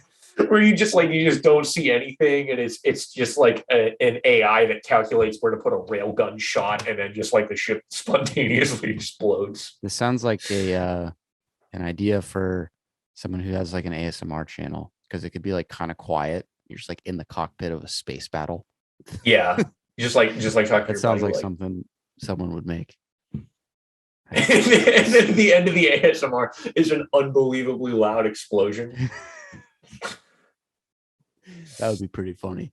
To be an ASMR channel, just like post like 45-minute videos, and like 3 times in the video it just gets so loud. Dude, if you made an ASMR channel with jump scares, that would be the scariest shit ever. Or the you know, this, that would be, oh my god, dude, so if like my eyes are, well, no, because most of the time I listen to my eyes are closed, but still it would, ugh. But also you could do, you know, the iconic troll of that one like porn moan. Yeah. You could do that one too. Oh, that'd be pretty good. That would work pretty well. Have you thought about ever composing like an EDM track that's actually just all samples from porn that you pitch up, down, and like kind of manipulate however you want? Yeah, I've done a similar thing with something that remember last episode's topic about a certain recording that I have? Yes. Yeah. That was used to like remake the melody from like a big like Spanish song at the time that was like always on the radio or whatever. Incredible. So I made the melody out of that and was like, and this was back when I was cool and like didn't care about consequences and shit. Mhm. And I played it out loud with her in the room, being like, "Look, I remade the melody from this song That's because it sounded fantastic. so different um, that there was no way she would have known." But And so that she was didn't her. get it at all. No, Oh, and thank the guy who was in the room was just on the floor. God damn, dude. This was like one of my coolest things ever. That's so fucking good. Yeah, God. yeah. That should be our theme song now. That should be Dude, I like, gotta find it. I've got that computer downstairs. I could see if it's still there. damn, go fucking hard drive diving. No, that's definitely not worth it. Definitely don't do that unless you're really compelled to for whatever reason. For whatever reason. Well, anyways, Well, it's been anyways, upwards of 2 hours. Shall we? God, these go so long. I feel like it hasn't been that long, but it's already my bedtime. Yeah, it's getting late. I do want to get into. I want to get a little deeper than we've have. Did we speak for a long time about No Time to Die or no? No, we haven't yet. I want to get into that. Okay, we want to do that. Is that Oh wait, no, I thought okay? we did because we talked about how we didn't really like Rami Malek's villain, We didn't go super deep into it. but we just talked about. We could definitely talk about it more if you want. I'm, I'm not even sure there's actually that much to get into. Yeah. Well, we'll see what happens. But I Do feel like we? my expectations for that were low enough, or it's not even that. It was just that James Bond is so cool Dude, that he's even though so it was like a cool. worse movie than Dune, it was like that was probably I had more fun watching that. I think I agree with you. It was actually a very fun movie to watch. I thought that I don't know if you felt this at all, but the action choreography specifically with like gunplay felt a lot more like John Wick to me than previous Bond Yeah. movies had. Yeah, which I really like, a PG-13 John Wick, which I really liked. Um, Hmm. and I thought the characters were super fun. Yeah, I don't know. I completely agree with your assessment that it was more fun to watch than do. That being said, I did my only maybe this is all I'll say about it. I'm not sure there's much more to say. I wish that it had been, and not that this is like easy to do, like of course everyone's going for this in a Bond film, but like some sort of plot. I don't want to say something as simple as like plot twist, but some sort of way of making there be some sort of twist or turn or something along the way where it felt like a Skyfall level, like um I don't know. There was something about that plot where I never saw what was coming or felt like what was coming or Mm-hmm. knew necessarily who the main villain was or what exactly we're fighting. Mm-hmm. And what's to say? It was so like mysterious and vague, and this one it just felt like another boring Bond or like spy villain who like is trying to like take over the Yeah, world. I agree with that. And so here's my proposed change, because like I don't know what he wanted exactly, other than to just like kill people, but like what, why, for what reason? Easy fix: make him crazy racist who just like wants to do ethnic genocide on people, and just Yeah. like leave it at that. Yeah. What would have been Rami Malek's motivation for that? Given who his character was and where he came from and how his family died, is there a way you could pull all the I'm thinking of Pull I that mean, together. you could change other things about him, but given who he is, could you See, make could you make an inappropriate change there? The difficult thing is that he gets what he wants in the first 45 minutes of the movie. yeah. So It like, seems like his main motivation is killing Spectre. which he does. Yeah. And so it's like, where do you go from there? Well, basically, you have to add more motivation. Yeah. Maybe the motivation is like Spectre wasn't willing to do what it takes to save the human race, and for whatever reason, he's just fucking crazy racist nuthole. Who, I don't know, maybe his dad was a Nazi, maybe his grandfather was a Nazi or something, and he's like trying to fucking do that or some shit. I feel Yeah. like you because as it stands, there's literally nothing. So even if it's kind of contrived, it would have been better than nothing. Anyway. Yeah. I don't like when so over the course of the first four movies, and this fell flat a little bit at the end of Spectre, but Mhm. you know, like when the villain's constantly building on itself and what you feel like is finally like the ultimate bad guy, and there's like actually like a secret organization behind it or something. Like Mhm. maybe at a certain point that gets kind of too cheesy, but that was like kind of a fun build up as far as Mhm. like the scale of the bad guy over the Mhm. four movies. Yeah. And then to have it just be like okay, Spectre. They're just another group of drunk assholes who are easy to kill. It's like, oh, we got them It all felt like in a it was room. very much diminishing the importance of what happened in the first 4 movies. I kind of agree with that. Yeah. And then, Yeah. And then the actual big, because as much as sort of not done well plot wise as Spectre was in the fourth one. Well, how do you say his name? Christoph Waltz. Yeah. Christoph Waltz. Yeah. Waltz, whatever. Like, he's so cool as a he's bad so guy. good. Yeah, he's so good, dude. Like, he's so cool that I'm like, fine, whatever. I don't care. Like, he's a level of cool that, like, I don't know if he's cooler than Javier Bardem's character in the movie before, but he's like, you can believe it. He's up there as like evil coolness. And yeah, I didn't like it being a young guy, as weird as that is. Rami Malek. It just seems kind of underwhelming. Well, Rami Malek is actually in his early 40s. Well, no, I know, but there's not like Christoph Waltz or whatever in that world, like, has this lifelong relationship with Bond. Yeah, as opposed to which was sort of forced and problematic in its own way, but like, in order for this to feel bigger, it's just it was kind of an enemy is my friend situation for a little bit, and then you realize that this enemy is, or this dude's kind of just another shitty guy. But like, yeah, their problems weren't with each other. Yeah, which made it feel like you want, in the last movie in a series like this, you want it to end on like, this time it's personal, and it just kind of didn't. Or even, for the love of Christ, go with something as cheesy as like, he's in love with Madeline Swan or something. I don't know. Like, there needs to be more attachment there. Yeah, agreed. Yeah, I don't know, but it was a fun ride overall. Yeah, who do you think the next Bond? Ooh, there's my first one on the show. voice crack. If you had to place money right now, who do you say the next Bond is? Or do you think it's someone who we don't know? I think more likely than not, it will be someone who we don't know. If they want to go, but so this is,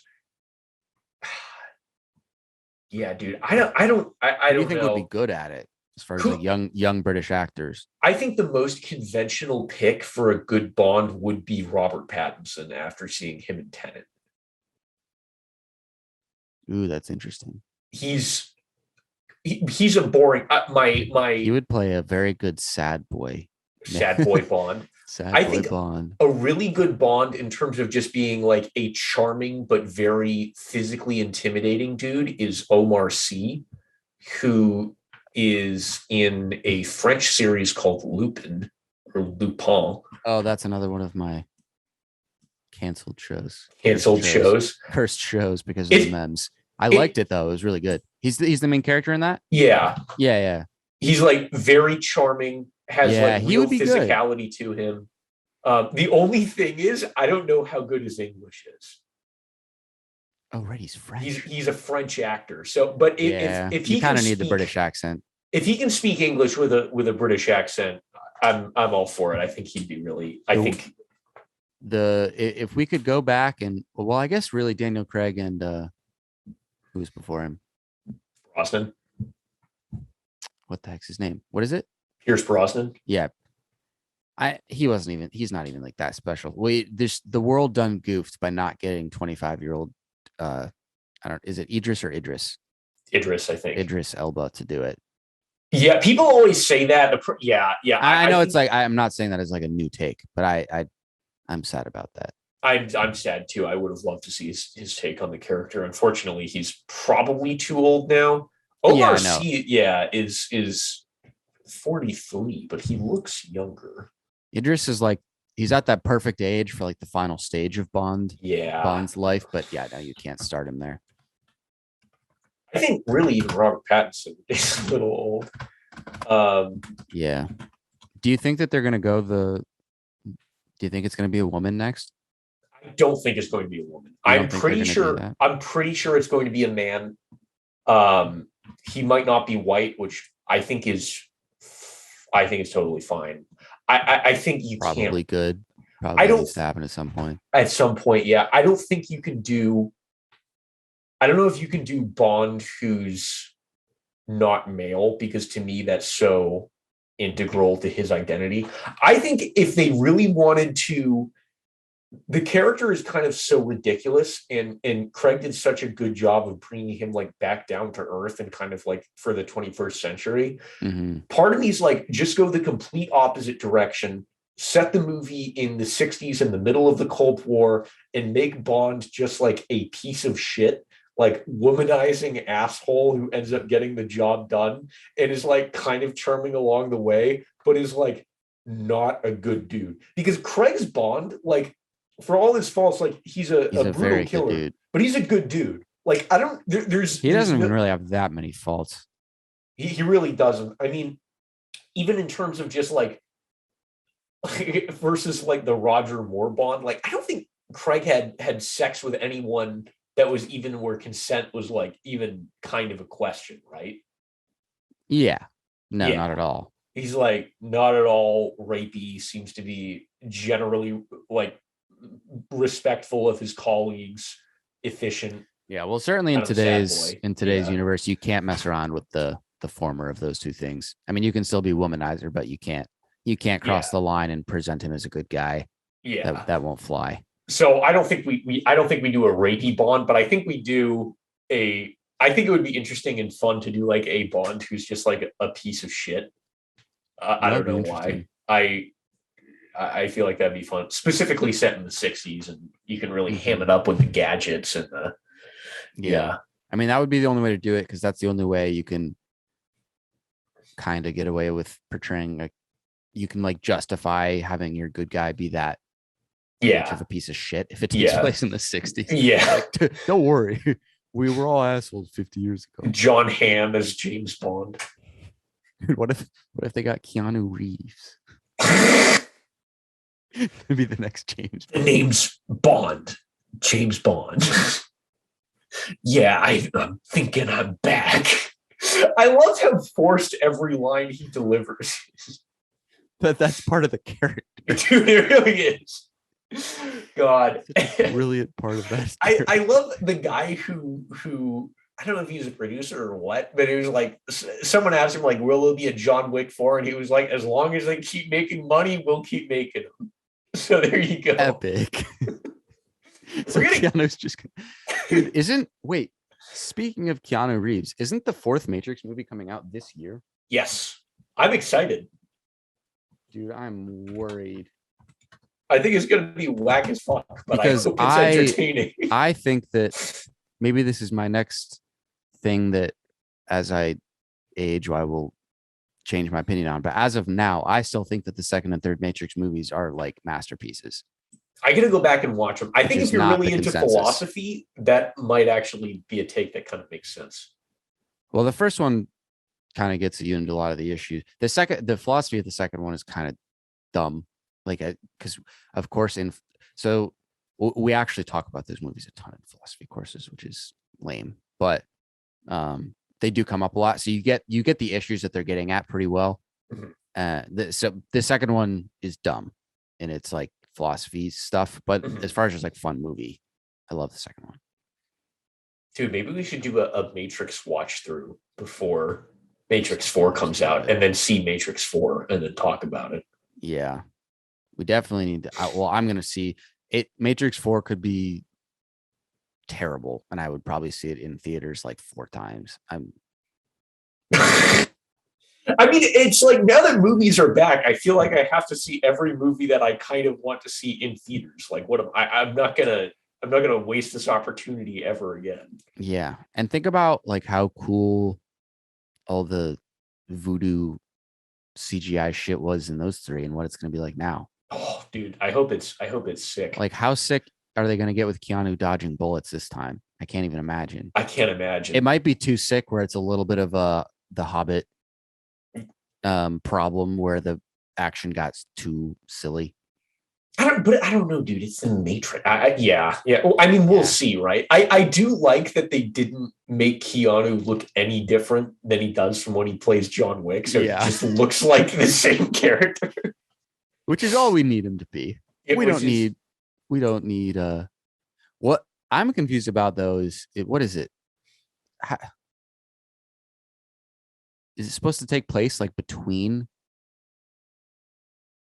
the movies? Yeah, like how? No, It's a What is sequel, happening? but he's That lost doesn't. all his memories. But he's alive, But he's alive, apparently. The and Trinity he's. is alive. But Morpheus isn't alive. Morpheus is now a different guy. No. What? Yes. Yeah. I knew he wasn't in the movie, but you can't have a guy who's playing Morpheus who's someone else. Yeah, it's Yaha Abdul Mateen II is Morpheus. He's in the trailer. According to IMDb, he's Morpheus, so he may actually. Wait, does he play an older? He's playing the same character? Like literally just the same. They recast. He's supposed to be this just a. It's a little bit unclear. Supports Morpheus. I don't like that they don't have Lawrence Fishburne in the movie. I hope this guy is good. Yeah, dude, because it could be living the two highlights of the original trilogy for me are one, Lawrence Fishburne, but two is oh my gosh, it's embarrassing. I don't know his name. Hugo Weaving. Yeah. Yeah, dude, he's so fun to watch. He's the coolest. Like, I'm in love with his villain. Just think he's by far the coolest character in those movies, and just the speaking, however he arrived upon the way he says the words Mr. Anderson. Like, Mr. Anderson. I could just listen to him say that on repeat forever. He'd be content. That's all maybe that's what he needs to do instead of ASMR at night. Is just find a 10-hour clip of Mr. Anderson. Like, God, whatever isn't he actually Australian or something? I'm tempted to say he's from the UK. Oh, he's from Nigeria? Whoa. But he says he's a British actor, born in Nigeria to English parents. Oh, okay. He's resided in Australia for the entirety of his professional career. That's where you got that. Ah, okay. So maybe he does have probably has like a hybrid British Australian accent. I'm a little disappointed he's not coming back for Matrix 4. Yeah, I don't think that. I think that they could.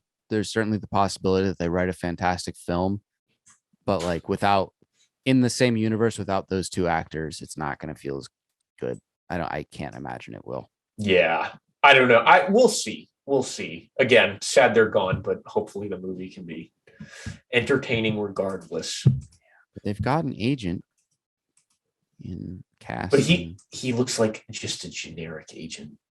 Dude, they should have got the fucking guy from Mindhunter. Oh, well, I was going to say they should have gotten the guy from Mindhunter to be the agent in the movie, but it turns out the guy from Mindhunter is in the movie, but he's unlisted as to who he is. Interesting. I don't like Neil Patrick Harris being in a Matrix movie. That feels too jokey to me. I don't know, dude. I think he's got. Did you see him in Gone Girl? Yeah, but I wasn't a fan of. I wasn't the biggest fan of that casting choice. Yeah, I liked him. I thought he did it well, but I also watched How I Met Your Mother too many times, so he's an actor who in my head will only ever be one character, and unfortunately for him, I can't believe that he's not Barney. So I don't have that association, so I luck out this time. But hey, fuck, we'll see what happens. You win. I win this. Oh wait, round. He's the agent is in John Wick. I knew I recognized him. What if Matrix 4 is actually also John Wick 4? What if it's a carryover or it's like it's both movies at once? Would that go down as like the coolest twist in cinematic history? I honest to God, I hope that happens. That would be so fucking cool, dude. They've got to at least like do one of those self-aware jokes. Yes. Where he's like says a line that only John Wick would say. Like at minimum, he's got it. What's the John Wick line that you said earlier? Yeah, I'm thinking I'm back. Yeah, he's got. He has to say that, right? Like say that. When his memory comes back or whatever, he remembers like the events. Or like, are your memories back? And he changes the one word. It's like, yeah, I think they're back. And he remembers who he is. He's like gaining power. I would love to put down like a $5 bet that scene will be in the movie. It has to be. I would be so sad if it's not. I think that's all that's going to matter to me. I've built this up in my head so much now that if it Well, doesn't if we happen, thought of it in that short period of time, someone had to have thought someone in the right? writers room. Yeah, for sure. Because not a single person on earth would complain about that. No. I mean, come on. Like this, it literally writes itself. We're just two morons with mics, and come on. If he could just deliver his lines the whole movie with the John Wick intense. Oh my God. Well, that's just kind of how Keanu talks. No, but I want it to be full. Yes, no, you're right. But Neo is like, no, Neo's considerably toned down. Yeah, he speaks with the same, like he's got the same like Keanu Reeves. I don't even know what to call it.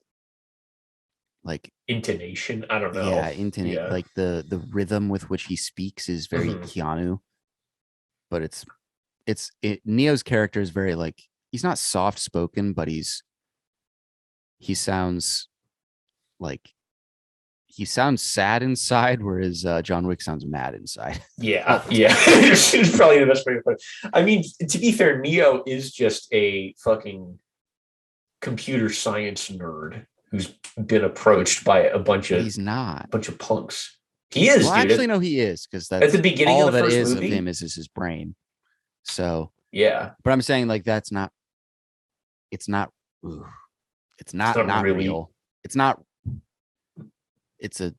just a different version of reality, but it's not real. It's not real. Anyways, it's not real either. But it is. If it's happening in your brain, it's real. True. But it's not. No, it is. But if it's a constructed reality by machines with malicious or maybe not malicious intent, then isn't it somehow less real than the real world? I'm tempted to just say it's not. I don't know. I would need to think about this more. I'm tempted to say it's not real. It's just a misleading version of reality. Because it is a version of reality. When you do it's kind of a similar thing. Like what's the drug where you get high for like 5 minutes and you think you live a whole nother life? Fuck. It's not DMT, but it's like one of those, DMT right? does have like prolonged time scale though. So whatever that kind of drug is, like when you're living that life, I don't know. Is it salvia? I'm tempted to say that's real. It's just a misleading version, or any sort of hallucinogenic. No, but that's not. Oh man, God, I'm not. This is a dumb conversation to get into. We I have no clue what I'm talking about. Yeah. Well, it was a good try. It was a good try. We tried to get intellectual for a second. Those are the kind of big questions that we ask on this show. Dude, we're engaging in the marketplace of ideas. Truly. We're more of ideas guys. We're not so much into, actual execution. Did you watch that 6-second recording I sent you the other day?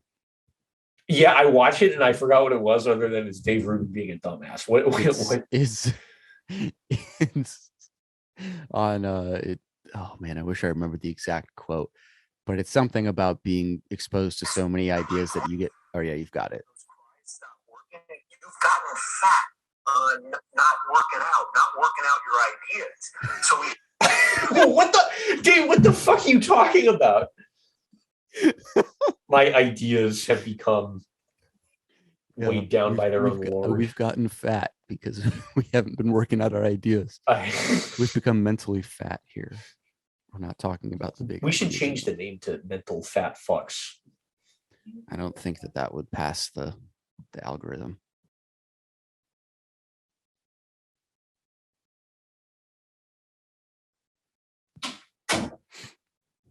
God, the cursed interruption. The cursed interruption. That's what you get for being a mental fat fuck. All right. Well, not that this isn't fun, but it's bedtime. It's bedtime for us old men. All right. Well, until next time. See you next time. All right, audience. Bye-bye. And remember to give us money at Chris. Insert the URL here. Yeah. As always.